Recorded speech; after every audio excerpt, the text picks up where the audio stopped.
Hola, buenas tardes a todas y a todos. Vamos a empezar con nuestra clase 26 de Historia, que tiene como tema los procesos de urbanización en el siglo XX. Y así vamos a dar comienzo a nuestro módulo sobre espacio geográfico. Bueno, para comenzar, pensando un poco qué es esto del espacio geográfico, qué ideas tienen sobre cómo podemos definir este concepto. Lo más importante sobre esto es que hay que pensar que el espacio geográfico es la interacción entre factores sociales y naturales, entre el ser humano y el medio ambiente. Por lo tanto, no es un espacio que sea dado, sino que es un espacio en constante construcción social y en constante transformación. También podemos pensar el espacio geográfico a través del tiempo y sus diferentes cambios y transformaciones. Pero esto de factor social en interacción con los factores naturales es bien importante. Cuando pensamos en temas, por ejemplo, como la producción económica, podemos ver como un ejemplo claro de esto, ¿no?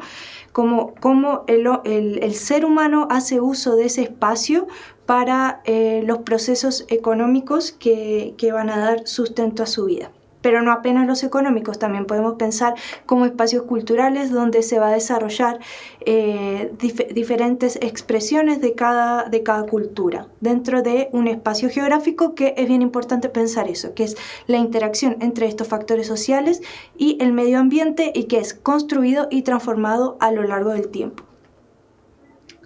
Este espacio geográfico podemos pensar que se divide, si queremos hablar de modelos,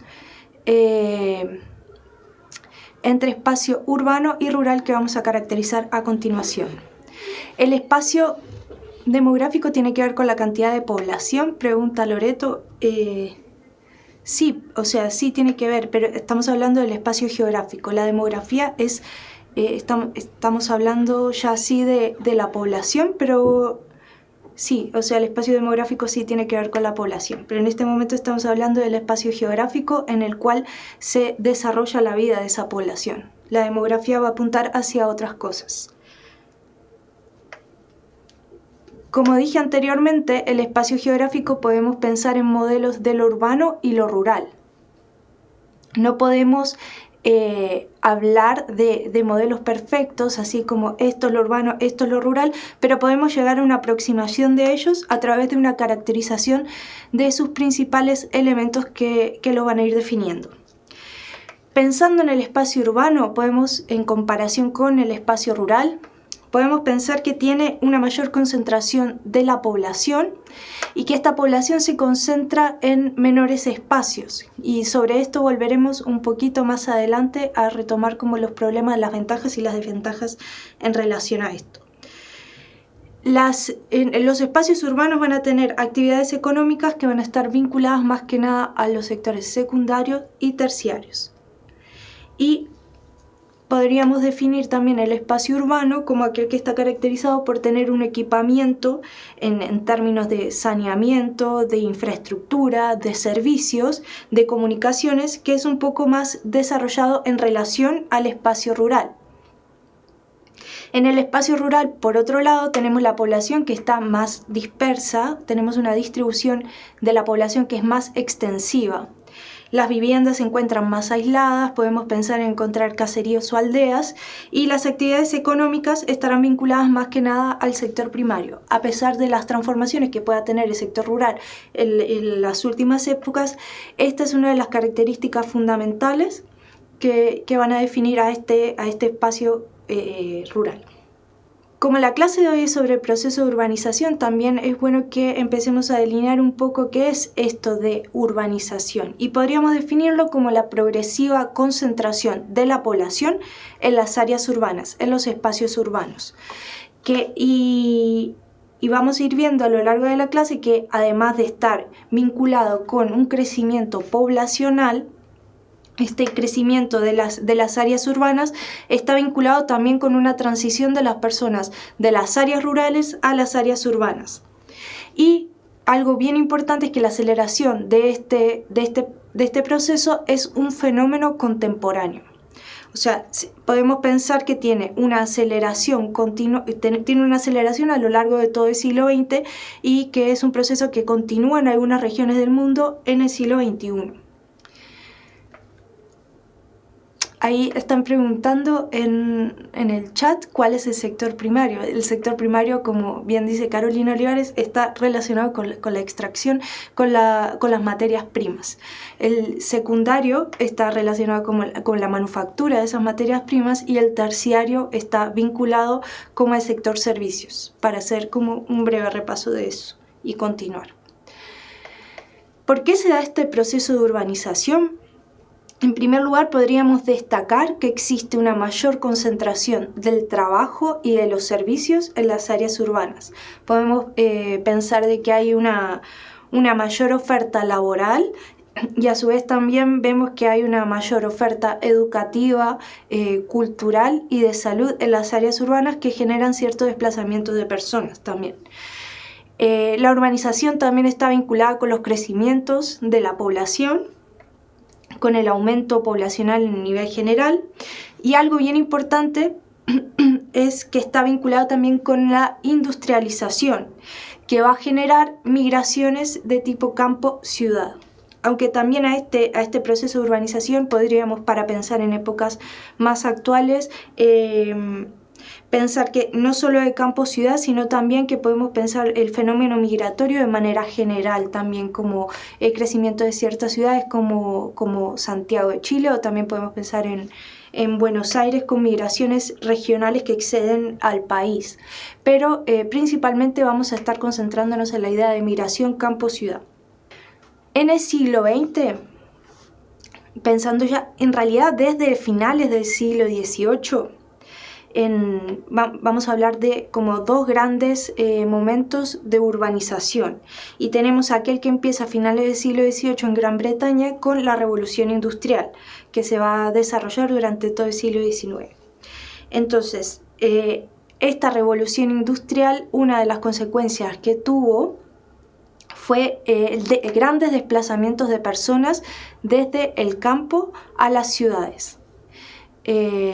Entonces, porque estas personas se trasladaban por la instalación de grandes industrias que exigían que las personas se desplazaran desde el campo hacia las ciudades. Y esto fue un gran impulso para esta urbanización. Este fue un fenómeno que se dio sobre todo en algunos países europeos y en Estados Unidos entre finales del siglo XVIII y a lo largo del siglo XIX.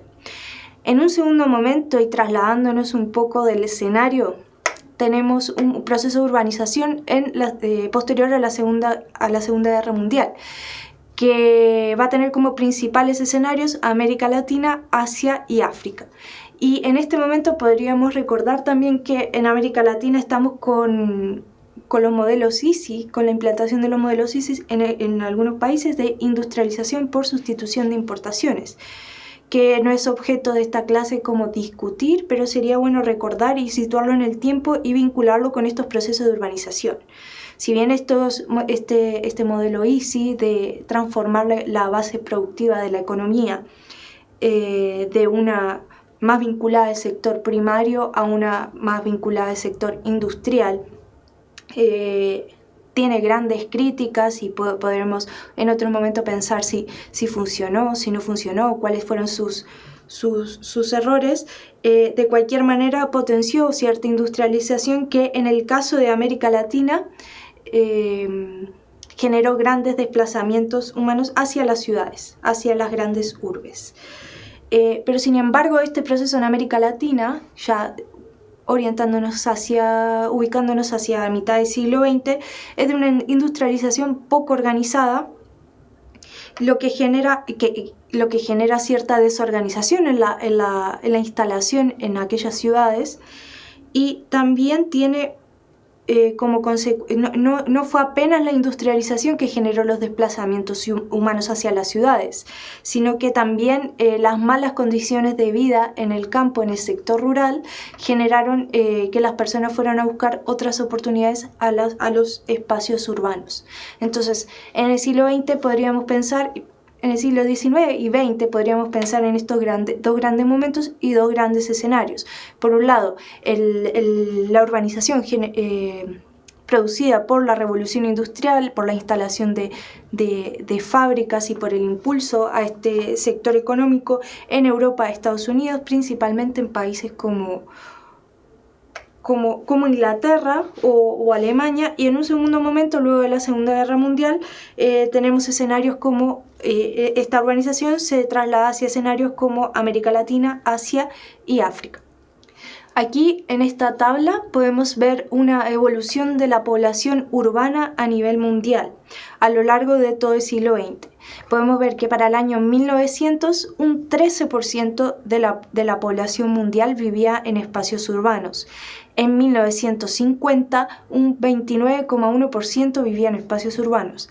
En el 60, 32,9%. En el 70, 36%. En el 80, 39,1%. En el 90, 43%. En el 2000, 46,6%. Y 2010, 50,6%. Ahora, ¿qué información podemos extraer a partir de esta tabla? ¿Qué podríamos pensar a partir de la presentación de estos números? Como dije anteriormente, la urbanización es un proceso que de manera general podemos pensar que viene en constante aumento durante todo el siglo XX y que incluso llega hasta el siglo XXI. Porque si observamos los números del año 1900, solo un 13% de la población mundial vivía en ciudades. Sería más o menos 1 de cada 10 personas vivía en ciudades. Pero ahora, ya hace 10 años, que es el último dato que contiene esta tabla, 5 de cada 10 personas viven en ciudades. La mitad de la población mundial vive en espacios urbanos. Lo que sería interesante como desglosar un poco esto y ver cómo se da esto en las diferentes partes del mundo, porque estos son números generales. Pero sabemos que existen diferencias en América Latina, en Europa, en Estados Unidos y en otras regiones del planeta, del mundo. Pero esto vamos a ver un poquito más adelante. Vamos a intentar desglosar estos números a partir de otras tablas también. Este crecimiento urbano que se da que se da constantemente en el siglo XX, como pudimos ver en la tabla anterior, tiene diferencias entre las regiones que son más desarrolladas y las regiones que están en vías de desarrollo. En las regiones más desarrolladas, la urbanización, la vida en ciudades alcanza el 75% de la población. Sin embargo, la aceleración de este crecimiento se ha estancado un poco en relación a las regiones en vía de desarrollo, donde la población urbana ronda el 45% de la población total. Y en estas regiones en vía de desarrollo, como sugerí anteriormente, este crecimiento urbano no ha tenido como una planificación adecuada, lo cual genera ciertas particularidades del paisaje urbano. Más adelante vamos a ver un poco comparativamente cómo ha sido el crecimiento urbano entre países desarrollados y en vías de desarrollo. En esta tabla, por ejemplo, vemos la tasa de crecimiento de la población urbana en países desarrollados y menos desarrollados. Entonces tenemos una tabla donde indica el año, una columna donde se indica el año, otra columna donde se indica a nivel mundo cuál ha sido el porcentaje de crecimiento de esa población, y luego tenemos desglosado cómo ha sido ese crecimiento en las regiones desarrolladas y las regiones en vías de desarrollo. Entonces podemos comparar que para el año 1950, que aquí es importante tener en cuenta lo que había dicho anteriormente, de que este es el periodo a partir del cual la urbanización empieza a crecer de manera más considerable en países como los latinoamericanos. Tenemos que para 1950 la tasa de crecimiento de población urbana a nivel mundial es de 3%, pero si observamos las regiones desarrolladas con las regiones en vías de desarrollo, en las regiones desarrolladas el crecimiento fue de 2,3%, mientras que las regiones en vías de desarrollo alcanzan casi un 4%, o sea, 3,92% de tasa de crecimiento de la población en espacios urbanos. Para las décadas de 60-70 vemos que la brecha entre las tasas de crecimiento entre la población urbana, entre regiones desarrolladas y en vías de desarrollo, se amplía un poco más. Tenemos, o sea, el crecimiento es un poquito más en las regiones de vías de desarrollo y las regiones desarrolladas disminuye un poco. Ya para los años 90 y 2000 vemos que si bien en relación a los años 50 y 60 en las regiones en vías de desarrollo la tasa de crecimiento ha disminuido, sigue siendo considerablemente más grande que las regiones desarrolladas, donde tenemos que la tasa de crecimiento a nivel global fue de 2.2%, mientras que en las regiones desarrolladas fue de 0.65%, mientras que en las regiones en vías de desarrollo fue de 3.07%. Vemos que la brecha es muchísimo mayor que la que observamos en los años 50 y 60. Y si bien como la tasa de crecimiento de población urbana va disminuyendo, todavía sigue habiendo esa gran distancia entre unas regiones y las otras. Allá a nivel mundial también podemos observar que la tasa de crecimiento de la población también ha ido, de población urbana, ha ido disminuyendo como una tendencia general. Por otro lado, podemos pensar que existen distintos tipos de configuración de las ciudades. En un primer lugar podríamos destacar la idea de área metropolitana.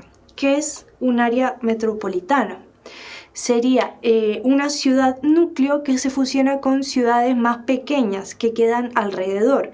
Aquí en este mapa puse el caso de Buenos Aires, donde podemos ver que la capital federal, que es la que se encuentra más en verde en el mapa, es apenas una pequeña porción de lo que sería el Gran Buenos Aires o el área metropolitana de Buenos Aires, que sería todas aquellas porciones del mapa que se encuentran en verde.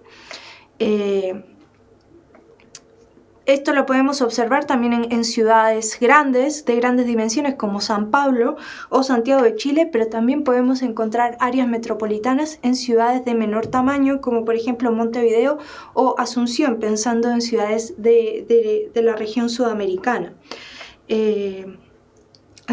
Igual, de cualquier manera, a pesar de Montevideo y Asunción ser más pequeñas, son ciudades de gran tamaño en relación a sus contextos nacionales. Vamos a pensar el caso de Santiago de Chile y el crecimiento de su población en el siglo XX.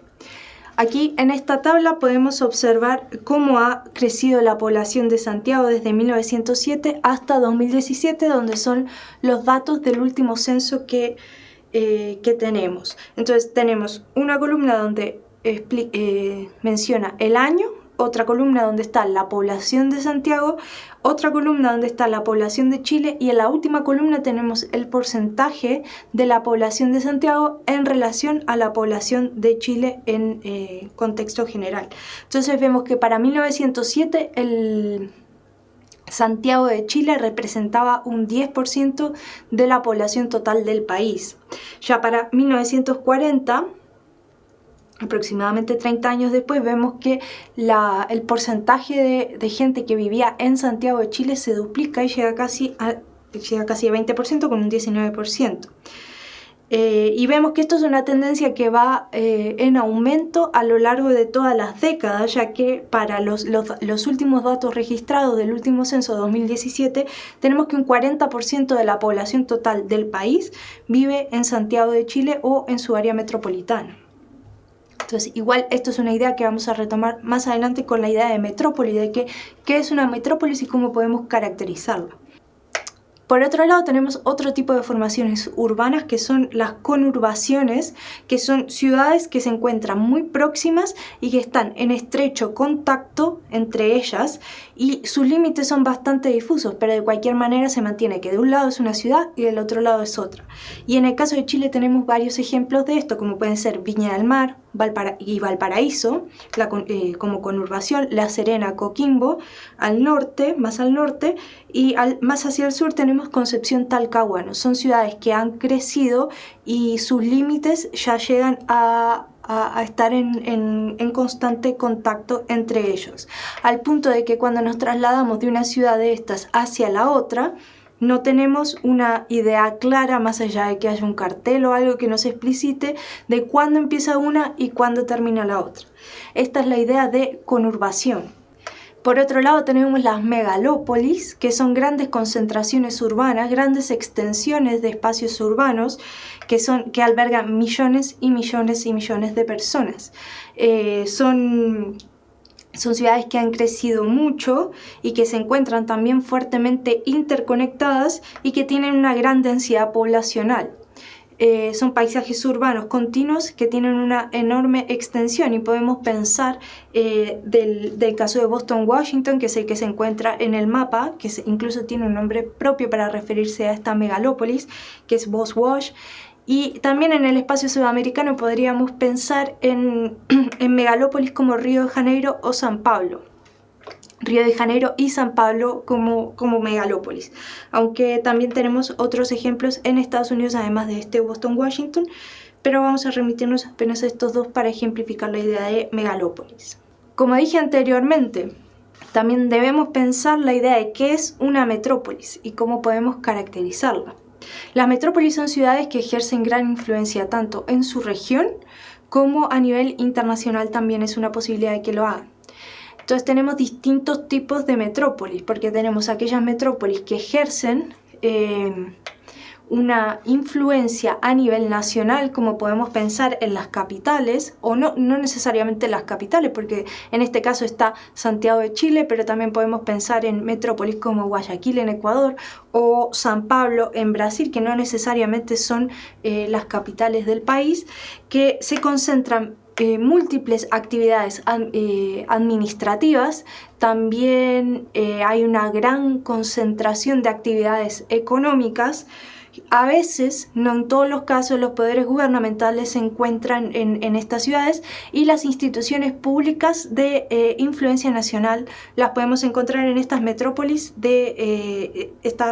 que caracterizamos como nacionales. Sin embargo, también encontramos metrópolis regionales que ejercen gran influencia en varias zonas en esa región del país, como podríamos pensar en el caso de Iquique.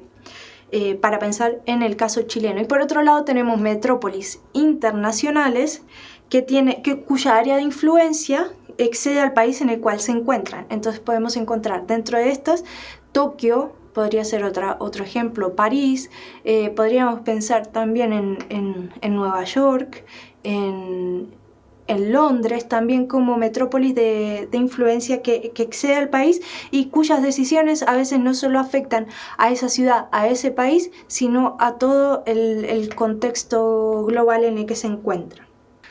Y ahora me gustaría, si pudieran participar a partir de lo que hemos conversado, ¿cuáles piensan que serían las ventajas de habitar en una ciudad? ¿Qué sería, qué tendría de positivo el poder vivir en espacios urbanos?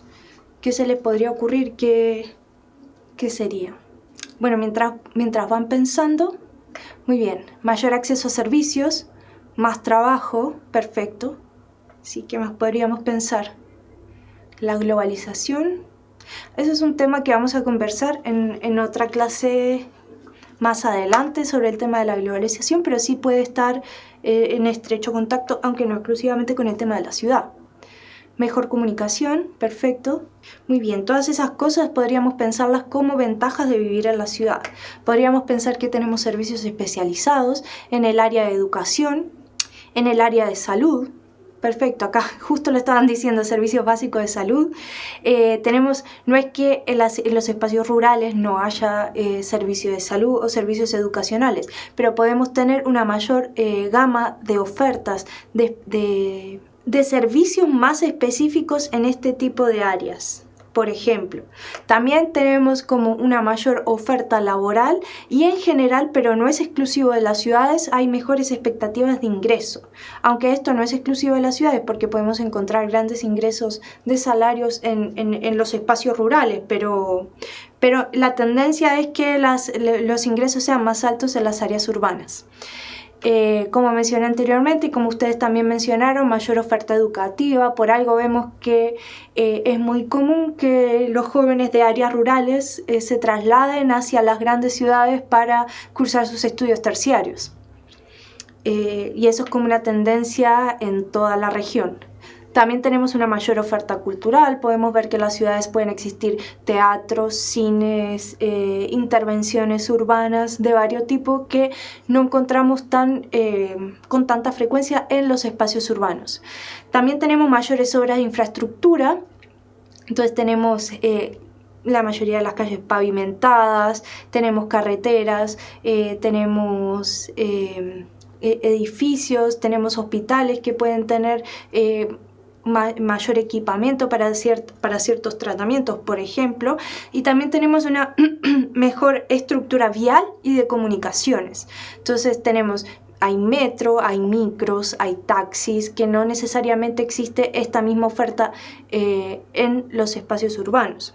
Pero ahora yo me pregunto y quería preguntarle a ustedes si todos los pobladores urbanos tienen el mismo acceso a los servicios y ofertas disponibles en la ciudad. ¿Qué piensan sobre ello en función de lo que conversamos anteriormente? Todos tenemos la misma posibilidad de acceder a todas las ofertas disponibles que se encuentran en la ciudad, tanto a nivel cultural como de salud. ¿Es lo mismo vivir en una zona de la ciudad que vivir en otra? Me pregunto yo, y es como que una pregunta que dejo para reflexionar y para conectar con la siguiente pregunta que les quería hacer. ¿Cuáles son las desventajas de vivir en una ciudad? ¿Cuáles son los problemas que pueden tener las personas que viven en una ciudad? ¿Somos todos iguales en esa ciudad? Podríamos pensar, muy bien, están comentando que contaminación, hacinamiento, las zonas periféricas, la marginalización, la congestión. Sí, todo eso está perfecto. Ahora vamos a ir comentándolo punto por punto. En primer lugar, podríamos pensar que los espacios de las ciudades, los espacios urbanos, son más reducidos que los espacios rurales, y eso genera varias consecuencias, como por ejemplo el costo de la vivienda puede ser más costoso y esa vivienda puede ser de menor tamaño también. Entonces tenemos como consecuencia de ello un paisaje urbano que es mucho más opresivo que el paisaje rural. Tenemos construcciones más altas, que a veces podremos observar la tendencia en la actualidad de las construcciones altas en edificios altísimos donde se tapa la luz del sol unos y otros, donde los apartamentos son muy pequeños y muy caros. Ese paisaje urbano llamamos de opresivo porque está todo concentrado, las grandes alturas en un mismo espacio que genera como esa idea de encajonamiento en algunas zonas de la ciudad. Por otro lado, también, como había mencionado, marginalización. Podríamos pensar esto como segregación social. No todos existen diferencias del espacio en las ciudades. Tenemos como zonas marginales, zonas centrales, también lo que se podría llamar como zonas altas, y no todos tenemos como también se diferencian como por el nivel de ingreso y el poder acceder a los diferentes servicios y a la infraestructura. No todos tenemos cerca de nuestras casas un metro para poder trasladarnos, no todos tenemos cerca instituciones educativas para poder concurrir, u hospitales, etc. Entonces esto va generando diferencias a nivel social y podríamos pensar en la segregación social que se genera a partir del espacio urbano, que también tiene consecuencias. Por ejemplo, algunas personas demoran 2 horas en trasladarse hacia sus espacios de trabajo, mientras otras demoran 30 minutos, y eso se traduce también en calidad de vida. Por otro lado, también tenemos el problema de la contaminación en las ciudades, y no solo la contaminación ambiental, sino también podríamos pensar el tema de la contaminación en tema de sonidos, o sea, el tráfico, la congestión vehicular, como mencionaban anteriormente, además de contaminar el medio ambiente, hacen ruido y pueden generar ciertas incomodidades en las personas en su cotidiano. Y ahora, como para fijar un poco esto que habíamos estado conversando, traje una serie de ejercicios para poder como aplicar estos conocimientos. Entonces, algunas preguntas de años anteriores de la PSU, y podríamos partir con esta primera. que dice: durante las últimas décadas, en los espacios rurales es posible observar cambios que han significado un proceso de ajuste en la forma de vivir en relación a las ciudades. Sin embargo, siguen prevaleciendo rasgos particulares que permiten distinguir lo rural de lo urbano. ¿Cuál de las siguientes características es uno de estos rasgos? A. La consolidación de infraestructura moderna para la entrega de servicios. B. La importancia que se da a la preservación del medio ambiente. C. La ausencia de mano de obra ocupada en servicios. D. La desaparición de tradiciones culturales propias. Y E. La mayor relevancia del sector primario en la economía local. ¿Cuál les parece que sería la opción correcta? Según sus respuestas, estaríamos entre la C y la E, que sería la C, la ausencia de mano de obra ocupada en servicios, y la E sería la mayor relevancia del sector primario en la economía local. La respuesta correcta de esta pregunta es la E, que sería la mayor relevancia del sector primario en la economía local. Pero entonces podríamos pensar por qué no es la C, la ausencia de mano de obra ocupada en servicios. La respuesta correcta es la E, porque a pesar de que el área rural ha sufrido grandes transformaciones a lo largo del tiempo, podríamos pensar que una de las características fundamentales de este espacio sería la relevancia que todavía tiene el sector primario, la agricultura, la silvicultura, la minería, que siguen caracterizando la forma que nosotros imaginamos el espacio rural y la forma en que se desarrolla la vida ahí. ¿Por qué no sería la C, la ausencia de mano de obra ocupada en servicios? Servicios, podríamos pensar también que los servicios en su forma más amplia, si bien la ciudad se caracteriza por una mayor oferta de servicios, también podríamos pensar, por ejemplo, en el turismo como algo que está vinculado a esta área. Y sí, podríamos pensar que en el campo sí se desarrollan actividades desarrolladas al turismo. Entonces, si bien se ha diversificado la oferta, el campo ha sufrido transformaciones, sí hay gente que está vinculada al área de servicios y sí hay gente en áreas como esta de turismo también, y podemos pensar también en escuelas rurales, pensando en la educación, en hospitales de áreas rurales. O sea, sí hay oferta de servicios, pero lo que podríamos seguir caracterizando, por lo que se sigue caracterizando, es por la relevancia del sector primario. Como bien dice Matías, hay menor ausencia, pero no ausencia propiamente de servicios en el área rural. Pero siempre es bueno pensar por qué la respuesta es correcta y por qué la respuesta no es correcta. Un segundo ejercicio. El sistema urbano chileno presenta una serie de particularidades asociadas a la estructura geográfica y demográfica del país. Entre las principales características de este sistema se destaca: A. El predominio de asentamientos urbanos de similar tamaño a lo largo de todo el territorio. B. El gran nivel de concentración de personas y actividades en la ciudad. C. La existencia de una estructura urbana constituida por múltiples núcleos urbanos menores. D. El acelerado proceso de despoblamiento de las ciudades de gran tamaño. Y E. El desarrollo de procesos de fundación de varias ciudades en las últimas 3 décadas. Para pensar este ejercicio en particular, podríamos pensar en una tabla que vimos hace unos minutos atrás, que nos puede dar unas pistas de cómo resolverla. Y la respuesta correcta es la B. Como algunos dijeron, el gran nivel de concentración de personas y actividades en la ciudad principal. Porque si volvemos un poco hacia atrás, podríamos ver que la tabla que trataba sobre la población de Santiago de Chile en relación al resto del país, podríamos ver que tenemos un 40% de la población total del país que vive en la ciudad. Pero no solamente en Santiago de Chile por ser capital, sino podríamos pensar en esas metrópolis regionales como Iquique, podríamos pensar también en ciudades como Valparaíso, como Temuco, que también concentran la mayor cantidad de personas y actividades en la ciudad. Siguiente ejercicio. Las zonas rurales y urbanas mantienen una relación de interdependencia que en Chile se expresa, entre otros aspectos, en 1. La necesidad que tiene la ciudad de productos agrícolas provenientes del espacio rural. 2. La existencia de servicios ubicados en las ciudades que son requeridos por el espacio rural.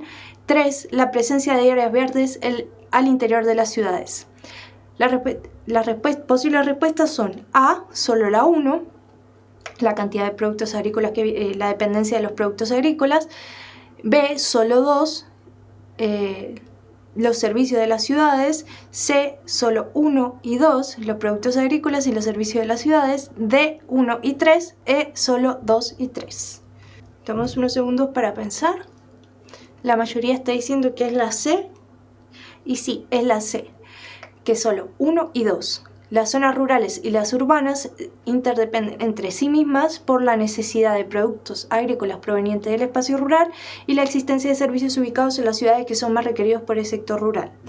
La presencia de espacios verdes al interior de la ciudad no es verdad ni es mentira, pero no significa una relación de interdependencia entre las zonas rurales y las zonas urbanas. Así que en ese caso solo tenemos la respuesta correcta, es la C, solo 1 y 2. Otra más. La ciudad de Santiago fue fundada por los españoles el 12 de febrero de 1541 en el Valle del Mapocho. Hoy, con una población que sobrepasa los 5 millones, se ha convertido en una metrópoli y en el principal centro urbano del país. Sobre las ciudades, es correcto señalar que A. Son aglomeraciones demográficas con graves problemas de acceso a servicios asociados a la energía eléctrica y al agua potable. B. Se caracterizan por el alto acceso a la cultura, el desarrollo de servicios especializados y sus funciones administrativas. C. Las ciudades con sus extensos espacios permiten que las viviendas y los terrenos tengan precios moderados. D. Predominan en ellas la construcción de baja altura, pues disponen de un espacio planificado y suficiente para albergar una gran concentración humana. E. Las urbes pequeñas tienden a formar áreas metropolitanas, conurbaciones y extensas regiones urbanas. ¿Cuál sería la respuesta correcta de este ejercicio? La respuesta correcta es la B, como muchos señalaban. Se caracterizan por el alto acceso a la cultura, el desarrollo de servicios especializados y sus funciones administrativas. Sobre esto acabamos de comentar hace no mucho rato. Y el último ejercicio del día de hoy es este, que es de interpretación de tablas, de una tabla que habíamos visto con anterioridad hace unos minutos atrás. Y dice: en la tabla precedente se presentan las tasas de crecimiento de la población urbana de las regiones desarrolladas y regiones menos desarrolladas entre 1950 y 2010. A partir de esta información, es correcto afirmar que, A. Hacia 1950, la población urbana creció más rápidamente en las regiones más desarrolladas. B. Entre 1960 y 1990, las tasas de crecimiento de los países menos desarrollados se estancaron con relación a los países desarrollados, cuyo crecimiento se mantuvo en el tiempo. C. La tendencia general de crecimiento en el periodo 2000-2010 es a la baja en ambas regiones. Las regiones menos desarrolladas tuvieron su mayor crecimiento en las décadas de 70-80. Y los países desarrollados tienen un menor crecimiento de la población urbana debido a sus menores tasas de natalidad y de mortalidad. ¿Cuál sería la respuesta correcta de este ejercicio? La respuesta correcta es la C. La tendencia general de crecimiento en el periodo 2000-2010 es a la baja entre ambas regiones.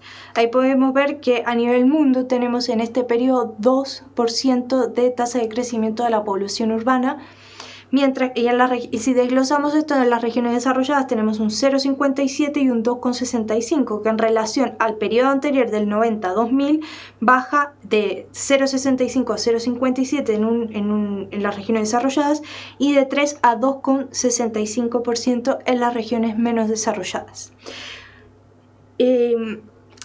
Hay gente que comentó que podría ser la respuesta E, que sería: los países desarrollados tienen un menor crecimiento de la población urbana debido a sus menores tasas de natalidad y de mortalidad. ¿Por qué no sería la resolución de este ejercicio en particular? Si esta información sobre las tasas de natalidad y de mortalidad no las tenemos en la tabla, entonces la pregunta y el ejercicio apuntan hacia otra cosa, que es la interpretación de la tabla, que no trae este dato. Entonces tal vez sea correcta, tal vez no, pero en el caso de este ejercicio no podemos saberlo por eso mismo, porque la tabla no está tratando de tasas de natalidad y de mortalidad. Y Carolina me pregunta si la tabla no habla de población urbana. tabla tiene el título que dice Tasa de crecimiento de la población urbana en países desarrollados y menos desarrollados. Cómo ha crecido la población urbana a lo largo del tiempo comparando una región y la otra, y también con una tabla donde podemos ver los valores de manera general. Es bien importante que cuando hagamos ejercicios a partir de tablas, veamos qué es lo que nos quiere decir la tabla, y hay otras respuestas que pueden ser correctas, como tal vez la de lo sea, no lo sé, pero no es la información que nos está entregando la tabla. Y ahora, para terminar la clase, me gustaría terminar con una especie de bonus, que es sobre que para quienes tengan mejores como más memoria visual podamos recordar este tipo de imágenes y acordarnos de ciertos procesos, ¿no? Entonces traje una imagen que es de una artista brasileña del principio del siglo XX, que está vinculada a la Semana de Arte Moderno del 22, que se llama Tarsila Amaral. Y en 1933 ella pinta esta pintura que se llama Operarios, que significa obreros. Entonces tomémonos unos minutos para identificar qué se encuentra en esta pintura y cómo podemos vincularlo con los procesos que hemos comentado a lo largo de esta clase. ¿Cuáles son los elementos que podemos identificar en esta imagen? Tenemos un fondo en el que hay edificios. También tenemos chimeneas con humo, que son elementos que podemos vincular con la industria, con el proceso de industrialización. Por otro lado, tenemos en un primer plano de la imagen, tenemos muchas personas que, como dice Vale, pueden estar representando varias culturas, porque tenemos tanto hombres, tenemos mujeres, tenemos gente más joven, gente de mayor edad, tenemos personas negras, tenemos personas indígenas, tenemos personas asiáticas, tenemos personas de diferentes fes, que podemos observar una mujer musulmana, lo que entiendo yo como una mujer musulmana al final en la parte inferior de la pintura, y todas estas personas se encuentran en un mismo espacio con un fondo de industria. Entonces podríamos pensar que esos procesos de urbanización en el siglo XX, en este caso es una pintura que trabaja sobre Brasil, que se encuentra dentro del marco de los procesos que estamos conversando. Esta pintora brasileña en la década del 30 está reflejando un poco las consecuencias tanto culturales como poblacionales de estos procesos que hemos estado conversando a lo largo de esta clase. Entonces tenemos industrialización por un lado, podríamos pensar que estamos hablando de la ciudad de San Pablo, porque Tarsila Amaral estaba vinculada a ese espacio. Y esa industrialización genera ciertos desplazamientos de personas desde no solo del campo a la ciudad, sino que también podemos ver que hay personas de otras regiones del mundo que podríamos identificar en esta pintura, que se concentran en un mismo espacio, y que eso genera también una diversidad cultural mayor. Y también, no, como decían, sobrepoblación, en uno de los comentarios, no sé si sobrepoblación en este momento podemos estar conversando, pero sí un mayor aglutinamiento de personas en torno a esos espacios industrializados de las zonas urbanas. Y también podríamos hablar de clases sociales, como menciona Martina, porque es una pintora que en esta época está vinculada como a las ideas socialistas y adhiere a la Revolución Rusa en la época. Pero eso sería otro tema de otra clase. Y ahora terminamos. No sé si alguien tiene alguna pregunta que quieran hacer antes de terminar la clase sobre algún contenido que no haya quedado claro de lo que conversamos a lo largo del curso. Bueno, si no tienen preguntas, les dejo la invitación para la próxima clase, que será sobre geografía de la población mundial. Estarían quedando aproximadamente 4 clases, ¿sí? Y la próxima sería geografía de la población mundial, y la siguiente trataríamos sobre globalización. Espero que tengan una muy buena semana y que les vaya muy bien.